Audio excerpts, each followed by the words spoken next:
저는 오늘 이 말씀을 읽으면서 담대하라, 놀라지 말라, 특히 두려워하지 말라라는 이 말씀들이 마음에 새겨지는 것을 느낍니다. 여러분들은 어떠신지요?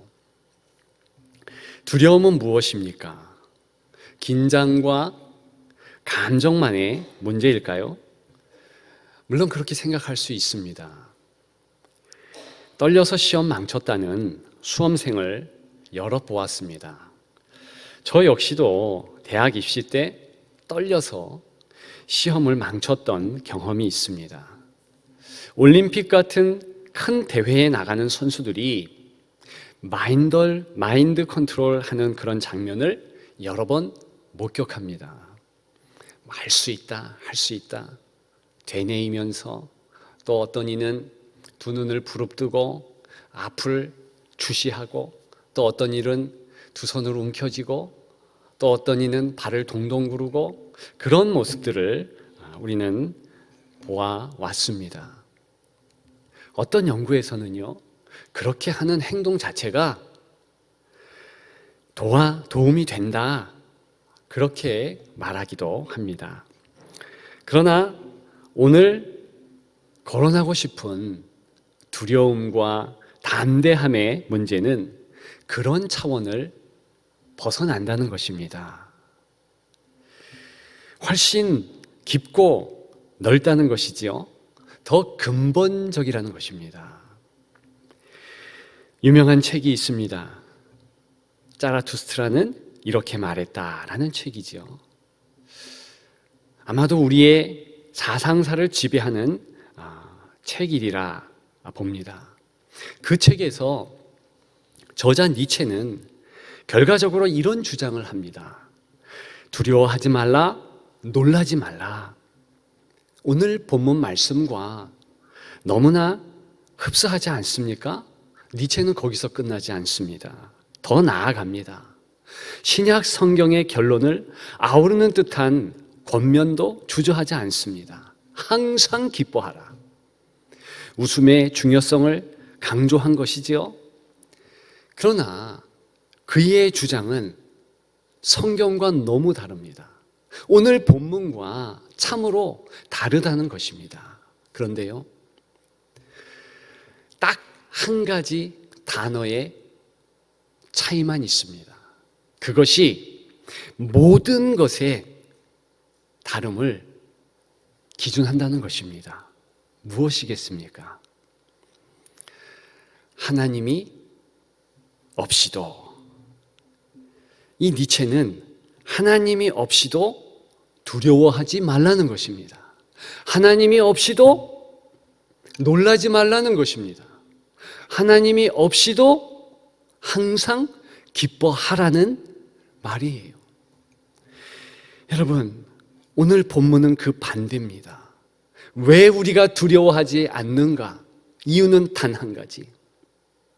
감정이 요동치지 않아서요? 컨트롤이 잘 돼서요? 긴장, 내가 붙잡을 수 있어서요? 그런 것이 아니에요. 단 한 가지. 왜 두려워하지 않는가? 하나님이 계시니까. 하나님이 없는데도 불구하고 기뻐하라는 이 니체의 주장, 매료시킵니다. 현대인들을 정말 흥분하게 만들었습니다. 이 니체가 바로 사실론의 주창자 아니겠습니까? 신은 죽었다. 서양의 신은 정확하게 누구를 말하는 것입니까? 하나님이셔요. 하나님이 죽었다. 그렇게 말하면서 주체적 인간상을 확립해야 된다. 사실론을 이야기하는 것이죠. 그 핵심은 이런 겁니다. 하나님 치워버려라. 그리고 우리 인간이 기뻐할 수 있다. 얼굴에는 만면의 웃음을 띄어라. 그 마음에는 자신에 대한 확신을 가지라. 이 현실을 부정할 이유도 없고 내세를 생각할 이유 또한 있지 않다.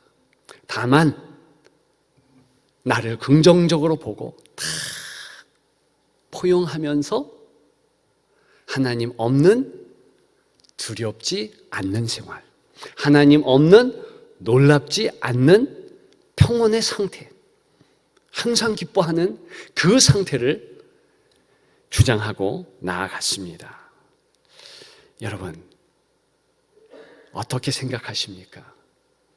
과거 그 니체가 주장했던 용어를 한 인간형을 초인이라 번역을 했었습니다. 위버맨시, 원문의 뜻은 그것이지요. 영어로는 오버맨, 즉 하나님 필요 없는 고상한 존재. 여러분, 오늘 본문은 그 반대라고 말씀드렸어요. 정말 반대입니다. 그런 것 아니에요. 우리가 두려워하지 않는 단 하나의 이유는 하나님 계시니까. 두려움의 핵심은 하나님 부재의 현실이라는 것입니다. 저는 오늘 이 기초 지식을 붙잡고 조금 더 두려움에 대해서 살펴보려고 합니다. 과연 오늘 본문에서 말하고 있는 두려워 말라는 구체적인 의미는 무엇이겠습니까? 저와 여러분들이 마음에 새기기를 소망합니다. 첫째는 낙심하라는 것입니다. 두려워 말라는 오늘 본문의 이 명령은 낙심하라는 거예요. 하나님 없으면 나에 대해서 낙심하기에 충분하다는 그런 말씀을 하고 있는 것입니다. 여러분, 정말 그렇습니다. 본문 1절에 여호수아가 모세의 종이었다, 이런 내용을 강조합니다. 여호와의 종 모세가 죽은 후에 여호와께서 모세의 수종자 눈의 아들 여호수아에게 말씀하여 이르시되, 이렇게 되죠. 모세의 수종자라고 하고 있습니다. 그런데 원뜻은 몸종이에요. 하인, 머슴을 정확하게 의미하는 수종자라는 단어라는 것입니다. 그래서 창세기 39장 4절에 보면 요셉이 종으로서 보디발의 집을 섬겼다, 바로 이 수종자라는 단어가 쓰였다는 것입니다. 그리고 사무엘하 13장 17절에는 암몬이가 그가 부리는 종을 불러서 자기 누이 다말을 물리쳤더라, 나가게 했더라, 쫓았더라, 이렇게 나오고 있습니다. 그때 부리는 종이 바로 오늘 본문이 나타내고 있는 수종자 여호수아의 모습이라는 거예요. 몸종입니다. 모세의 몸종이었지요. 이 모세는 누구입니까? 애굽의 왕자였습니다. 당시 애굽 최고의 그런 위치를 차지한 나라 아니겠습니까? 궁정에서 40년 동안 가장 현란하고 멋진 궁중의 모든 학문을 다 알게 된, 훈련된 그러한 모세였지요. 그 이후에 광야 40년 동안 또 훈련받았습니다. 하나님께서 직접 영적 리더로 세웠습니다. 훈련에 깊은 시간을 가졌다는 것이죠. 이 모세가 지팡이를 번쩍 들었을 때, 내리쳤을 때에 홍해라 할지라도 갈라졌지요. 많은 애굽의 군대가 수장되었습니다. 그리고 그 지팡이로 광야 가운데 물 없는 곳에서 반석을 쳤더니 물이 콸콸 쏟았습니다. 마라의 쓴물을 단물로 만들었습니다. 두 손을 들고 하늘을 향하여 기도했을 때 하늘의 양식 만나가 내려왔죠. 그런 기적이 모세의 손을 통해서 나타났습니다. 이스라엘 백성들에게 이 모세는 절대적 존재였습니다. 하나님과 같았지요. 여호수아에게는 어떻습니까? 더욱 절대적 존재였습니다. 왜요? 몸종이었으니까. 성경에 보면 꼭 패키지로 붙어 다니는 단어들이 있습니다. 대표적으로 신부잖아요. 신부를 말하면 반드시 신랑을 말하게 되어 있습니다. 제자를 말하면 스승을 또 말하게 되어 있습니다. 양을 말하면 목자를 말하게 되어 있지요. 몸종을 말하면 당연히 그 주인이 누구인가 따라오게 되어 있습니다. 그래서 수종자 여호수아 이렇게 그는 늘상 불려왔고 그렇게 살아온 40년이었습니다. 그런데요, 가나안을 진군하려는 바로 그 중차대한 시기에 그의 주군이 없어진 것이지요. 주인이 사라진 것입니다. 의존했던 인물이 없어진 것이지요. 얼마나 힘들고 어려웠겠습니까? 그래서 오늘 본문은 여호수아의 두려움의 문제를 모세의 부재의 문제로 인식했습니다. 그랬기 때문에 계속 모세의 없는 부분을 하나님은 오늘 본문에서 말하고 있는 것이지요. 2절에도 내종 모세가 죽었으니 그랬습니다. 여러분, 여호수아만 이렇게 의존했던 존재가 사라졌을까요? 저와 여러분들도 때로는 그런 의존했던 존재 사라질 때를 경험합니다. 저는 목회 생활을 통해서 아내가 하늘나라로 먼저 가서 무너지는 남편을 종종 보아왔습니다. 한 의사의 말에 의하면 배우자가 암으로 돌아가시면 그러면 다른 쪽 배우자도 암 걸릴 확률이 훨씬 높아진다는 거예요. 그 정도로 의존했던 배우자의 죽음은 힘든 것입니다. 반대로 아내가 죽었기 때문에 너무나 마음이 상해서 어려워하는 그러한 남편 보았습니다. 또한 하늘처럼 여겼던 부모가 이제 이 땅을 떠남으로 인해서 마음이 무너지는 그런 자녀도 보았다는 것입니다. 반대도 있지요. 믿음직했던 자녀를 먼저 하나님 나라로 떠나게 된 이후에 힘들어하는 그러한 부모된 성도도 보았다는 것입니다. 사람만 의존합니까? 돈에도 의존합니다.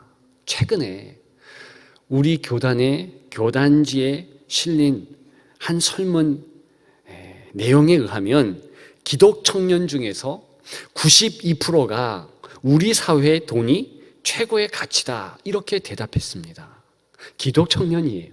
그러면 믿지 않는, 교회에 다니지 않는 청년들 어떻게 생각하고 있겠습니까? 거의 100%가 우리 사회의 최고의 가치는 바로 돈이다. 그것은 돈을 의존한다는 것이지요.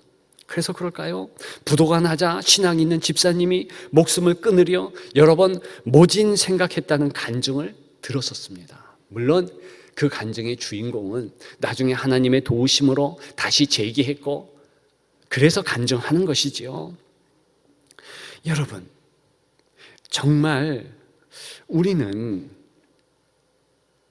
스스로가 낙심하기에 부족되지 않는 그런 사람들입니다. 우리는 의존할 것뿐이지요. 오늘 본문의 여호수아를 다시 한번 생각해 보십시다. 만약 하나님이 없다면 그의 낙심은 어떤 모습일까? 사람 모세를 의존했던 낙심과 비교할 수 없을 것입니다. 돈을 의지했던 어떤 사람의 그런 낙심과 비교할 수 없을 것입니다. 왜요? 대체물이 없으니까. 보통 배우자를 그렇게 먼저 상처했던 남편은 목사님을 의지하든 부모를 의지하든 아들을 의지하든 그렇게 다른 사람 의지할 수 있는 대체 의존자가 있다는 것입니다. 돈도 마찬가지예요.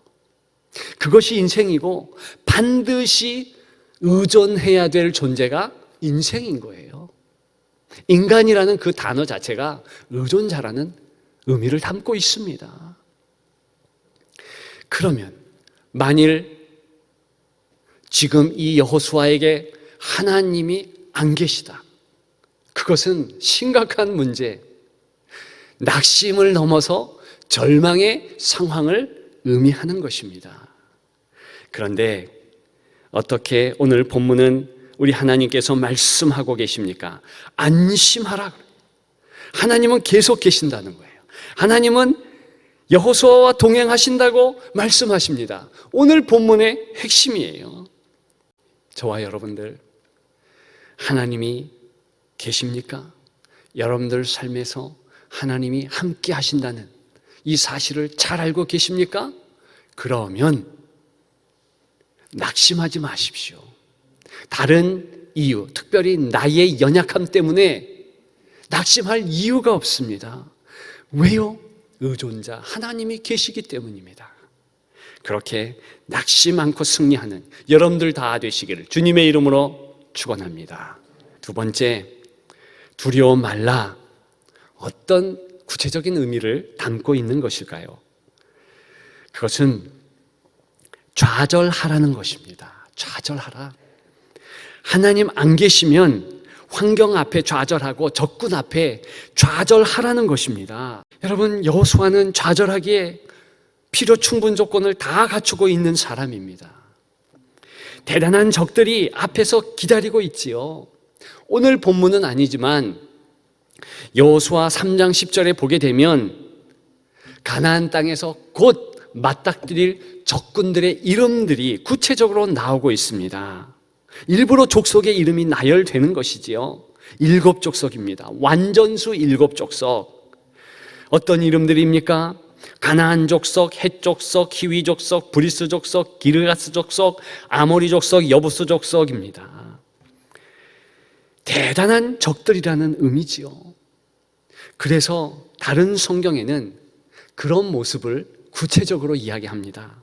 예컨대 신명기 7장 1절, 거기에는요, 너보다 많고 힘이 센 7족속이라 이렇게 말하고 있습니다. 민수기 13장에는 그 7족속의 면면을 더 자세하게 가르치고 있습니다. 그들의 키가 장대 같다고 그랬어요.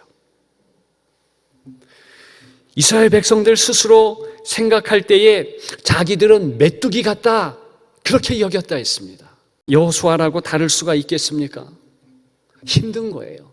어려운 거예요. 당연히 그 현실 앞에 좌절할 수밖에요. 그러나 그가 좌절하지 않는다 하면 적군 때문이 아닙니다. 환경 때문이 아닌 거예요. 단 한 가지 이유, 여호와가 함께 계심으로. 이 사실 때문에 좌절하지 않는 줄 믿습니다. 여러분들은 어떠신가요? 여러분들의 삶 가운데 좌절의 제목이 있습니까? 당연히 있지요. 여러분, 일전에 어떤 내과 의사의 말을 들었습니다. 그분이요, 오랜 기간 건강검진 전문의로 일했다는 거예요. 말합니다. 우리의 이 창자만 위 이런 거 빼고 식도 이런 거 빼고 창자 길이만 7m라는 거예요. 1m가 이 정도 된다 하면 7m는 여러분들 가늠해 보십시오. 내 몸속에 있는 창자가 그렇게 길어요. 그런데요, 그분 대장 내시경으로 볼 수 있는 부분은 1m 불과하다. 제가 문득 의문이 듭니다. 아니, 그러면 나머지 6m는 그 긴 구간에 마치 우리의 이 피부에 부스럼 나듯이 작은 종양이라도 부스럼이라도 생긴다면 어떻게 될까? 그 작은 종양이 악성이면 암 아니겠어요? 창자만 그렇다는 거예요. 어떤 분이요, 우리 몸은 우주와 같다고 그랬어요. 작은 그 세포가 얼마나 많은지 우리의 몸에 형용하지 못할 그런 부분이 너무나 많다는 거예요. 그런데 창자뿐만이 아니라 모든 우리 몸의 건강 어떻게 장담하겠습니까? 그래서 장정이라도 적어도 건강 문제 앞에서는 자신할 수 없는 것이지요. 정말 건강을 자부했던 이들이 넘어지고 자빠지는 것을 우리는 너무나 자주 봅니다. 여러분, 건강의 문제만 그럴까요? 우리의 산적된 이 환경의 문제, 우리 주변의 문제는 또 얼마나 우리를 좌절하게 합니까? 정말 그렇지 않은가요? 비단 코로나 문제만입니까? 우리의 경제적인 거, 자녀의 문제, 개인적인 앞길 여생, 이런 문제 생각하면 골치가 아픈 거예요. 어떻게 이길 수 있겠습니까? 여러분, 서두에 말씀드린 니체를 보면서 연민의 정을 느끼지 않을 수가 없어요. 니체가 가장 싫어하는 단어가 연민의 정입니다. 불쌍히 여기는 거예요. 어쨌든 연민의 정을 느끼지 않을 수 없어요. 이 사람이요, 적어도 3대째 독실한 기독교 집안의 사람입니다. 아버지가 목사, 할아버지 목사였어요. 비록 아버지는 일찍 돌아가셨지만 어머니도 목사의 딸이었어요. 그런데 그가 어릴 때 엄한 것을 목격합니다. 성도들끼리 분란이 있는 거예요. 싸우는 거예요. 다투는 거예요. 한 가지 사상을 놓고서 죽일 듯이 서로가 반목하는 것을 보았습니다. 이야, 이게 믿기 때문에 이렇구나. 잘못 코드를 깨어 맞춘 것이지요. 그럼에도 불구하고 당시 성도들의 책임이 없지 않습니다. 서로 사랑 못한 큰 이유가 있지요. 서로 성경. 여러분, 아쉽게도 마르크스, 그가 독실한 기독교 집안 출신입니다. 김일성이요? 아주 유명한 장로 아들이에요. 어찌 그들이 그렇게 되었습니까? 김일성도요, 교회에 와서 사랑을 못 받은 듯해요. 그의 전기를 보니까 그런 고백들이 없지 않더라는 것이지요. 다른 곳에 눈 돌려 사랑하기 전에 내 주변에 있는 성도들, 자녀, 세대들 붙잡아야 될 이유가 거기에도 있다는 것 아니겠습니까? 여하간에 그런 니체의 삶이었지만 그럼에도 불구하고 본인의 책임이 가장 크지요. 니체는요, 시련을 당했네요. 어려움이죠. 그런데 하나님 없이도 나는 이 시련을 웃으면서 이길 수 있다, 그렇게 자부했습니다. 그리고요, 10년간을 떠돌이 생활을 한 거예요. 그리고 그 이후 10년간 그는 정신병원에 입원합니다. 56세 때에 비참하게 이 땅을 떠나게 되지요. 여러분, 이것이 사실론을 주창했던 니체의 모습이에요. 그는 낙심해야 될 때, 자기의 연약함 앞에 낙심해야 될 때 낙심하지 않았습니다. 거부했어요. 좌절해야 될 현실의 문제 앞에 자신의 건강의 문제, 자신의 또한 외부적인 상황의 문제에 대해서 좌절하지 않았어요. 그게 그 사람의 문제인 거예요. 우리가 그런 문제 앞에 좌절할 수 있어야 돼요. 나는 정말 연약하구나. 나는 연약한 존재. 외부의 적들은 너무나 많은 그런 현실이다. 여호수아는 진군 전에 그 사실을 너무나 잘 알았습니다. 그래서 내가 좌절하지 않고 내가 낙심하지 않는다면 다른 이유가 아니다, 하나님이 함께 계심으로, 그래서 두려워하지 않는 존재로 우뚝 설 수 있었다는 것입니다. 여러분들의 문제가 무엇입니까? 그 문제를 잘 살펴보십시오. 당연히 좌절할 문제죠. 당연히 무릎 꿇을 문제죠. 그럼에도 불구하고 하나님 계심으로 승리하시는 여러분들 다 되시기를 주님의 이름으로 축복합니다. 마지막 세 번째, 오늘 본문에 두려워 말라, 거기에 담겨있는 구체적인 하나님 마음은 무엇입니까? 그것은요, 항복하라는 것입니다. 항복하라.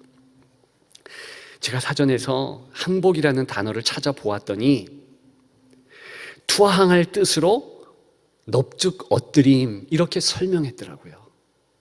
그렇죠. 항복이라는 이 한자어 굴복할 항에 엎드릴 복입니다. 당연히 그 뜻이죠. 부정적인 의미지요. 우리가 별로 하지 말아야 될 그런 행동 아니겠어요? 그럼에도 불구하고 이 항복이라는 행동이요, 갑자기 아름다워지고 갑자기 긍정적으로 변할 때가 있습니다. 언제인가? 바른 대상 앞에 항복했을 때, 하나님 앞에 항복했을 때. 여러분 아십니까? 예배라는 뜻이요, 하나님 앞에 항복하다라는 뜻입니다. 무릎을 꿇고 두 손을 올려서 항복하는 그 모습이 히브리 말의 예배라는 모습이라는 거예요. 그 뜻이라는 것입니다. 우리는 주일마다 먼저 하나님 앞에 항복합니다. 하나님, 나는 나의 연약함을 너무나 잘 압니다. 나는 내 외부 상황, 현실에 강력한 적들, 현실을 너무 잘 압니다. 그러므로 나는 먼저 주 앞에 항복하오니 주님 나를 붙잡고 인도하여 주시옵소서. 여러분 아십니까? 하나님 앞에 항복한 자, 나의 무력함, 나의 연약함 앞에 항복하지 않습니다.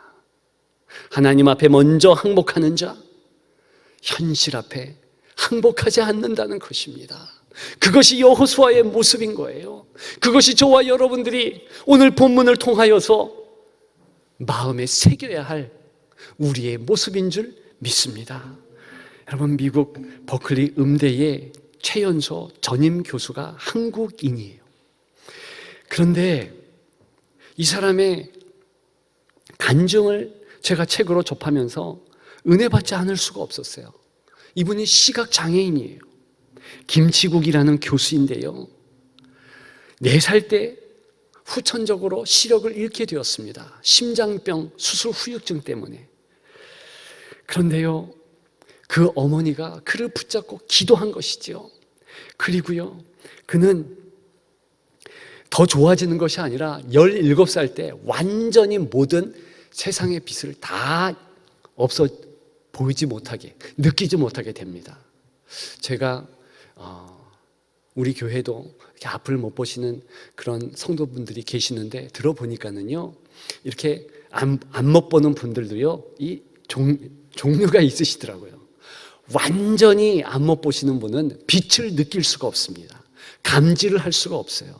조금이라도 빛을 느끼는 분은 그래도 삶의 희망을 가질 수 있더라는 것입니다. 그런데 이 김치국 교수, 재미있는 것은 그 누나가 김치예요. 그 바로 위에 누나는 또 김치네더라고요. 아버지가 재미있죠? 이분 이름이 김치국이에요. 어쨌든 이분이요, 17살 때 완전히 모든 빛을 다 느낄 수도 없을 그런 중증이 됩니다. 그럼에도 불구하고요, 그가 기쁨으로, 감사함으로 나아갔어요. 확신 있는 그의 마음에 간증이 있더라고요. 그것은 무엇입니까? 시편 23편, 내가 사망의 음침한 골짜기로 다닐지라도 해를 무서워 아니할 것은 주께서 나와 함께 하심이라. 주의 지팡이와 막대기가 나를 안위하시니이다. 실제로 자기의 삶은 그랬다는 거예요. 외국에 나가서 뭘 하든지. 그래서 그 책의 결론은 그겁니다. 간증으로 찬양을 작곡하고 작사했는데, 하나님 늘 그곳에 계셔 주셔서 감사합니다. 여러분, 그러한 감사와 찬양이 넘쳤더라는 것이지요. 이것이 한 개인의 간증이라면 우리 민족에 비슷한 공동체적인 간증이 있다는 것입니다. 우리나라가 1950년대에 6.25 전쟁이 발발했습니다. 그 일시 알고 계시죠? 새벽 미명의 시간, 특별히 주일 예배 준비할 그때 아니겠습니까? 주일이었어요. 물밀듯이 쳐들어오는 공상 정권의 군대 앞에 혼비백산했습니다. 쭉 밀렸죠. 그래서 우리 정부도 진해까지 밀렸고 모든 피난민들도 진해에 많이 운집했더라는 것이죠. 그때 6.25 전쟁 가운데 최초의 예배 눈물 바다였습니다. 정말 그러겠죠. 이제 곧 공산화 될 수 있는 그런 위기 가운데 조금만 지나면 이 진해까지도 공산당의 탱크로 짓밟힌다는 그런 위기감이 있지 않겠어요? 그때 성가대 지휘자는 나훈영 교수였습니다. 연세대 교수였죠. 근데 이분이 뭘 하나님 앞에 찬양하면서 우리 백성들, 우리 성도들을 위로하고 그럴까? 기도한 거예요. 새로 시편 23편으로 작곡했습니다. 그것이 바로 여호와는 나의 목자시니, 여호와는 나의 목자시니 내가 부족함이 없으리로다. 진실로 선함과 인자하심이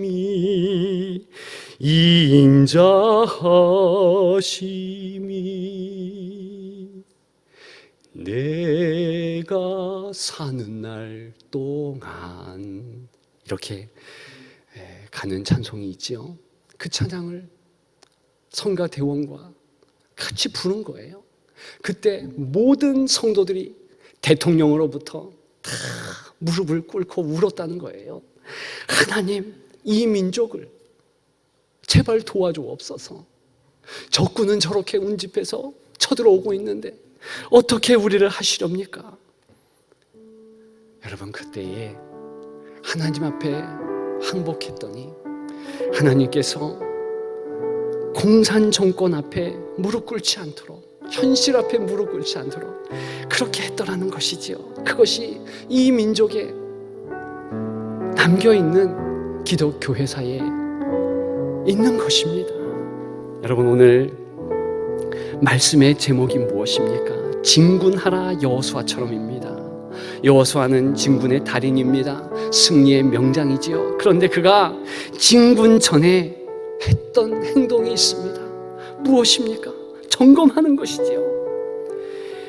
나는 낙심할 수밖에 없다. 나는 의존했던 내 주인이 없다. 나는 좌절할 수밖에 없다.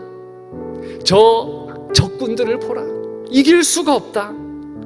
고로 나는 하나님 앞에 항복한다. 그러므로 하나님이 계심으로 나는 두려워하지 않으리라. 낙심하지 않으리라. 좌절하지 않으리라. 절망하지 않으리라. 이 사실을 붙잡았습니다. 그래서 그는 진군의 달인이 될 수 있었다는 것입니다. 여러분, 생활 전에 우리는 어떤 사실을 붙잡아야 되고, 우리는 이 주일에 어떤 내용을 붙잡아야 할 것입니까? 하나님이 함께 하시다는 것입니다. 그러면 우리는 승리할 것입니다. 그러면 우리는 진군의 명장이 될 것입니다. 여호수아처럼 진군하는 여러분들 다 되시기를 주님의 이름으로 축복합니다. 우리